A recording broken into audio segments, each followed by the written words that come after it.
Hello mga Bohol TV Show. Pag-usapan po natin yung tungkol sa ICC.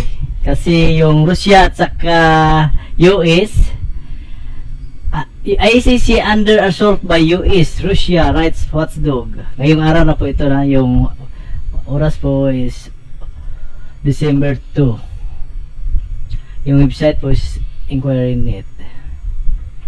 Manila, Philippines.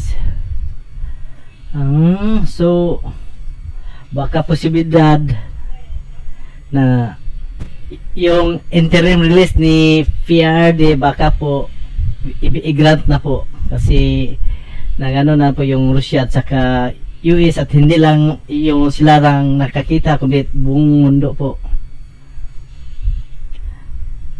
Government is reflect.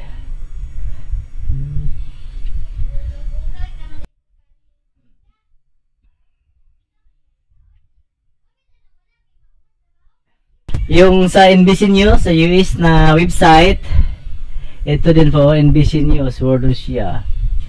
The President of the International Criminal Court said during the institution of annual meeting Monday that it will not bow to Russia from the United States and Russia kasi nagkaroon na sila ng sanction.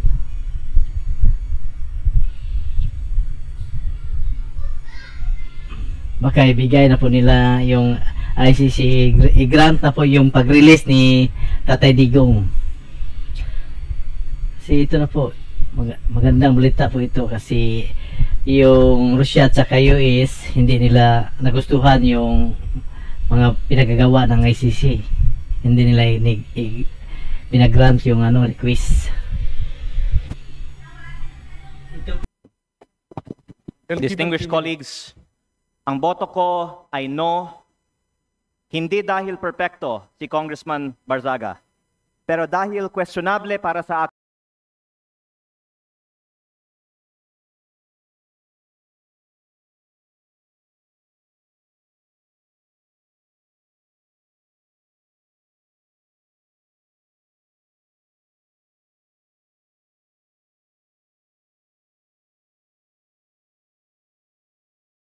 Down now. Whatever punishment may fall upon me and others who stand against this president who has lost his constitutional mandate of serving the people is inconsequential in relation to the amounts of lives and futures that will be saved when President Marcos leaves Malacanang. It took the deaths and imprisonment Point of order, Mr. Speaker. To bring Marcos Sr. to Point of order, Mr. Speaker. My punishment is only the beginning of our fight against the Mr. Speaker, may we recognize Chairman Abalos for the point of order.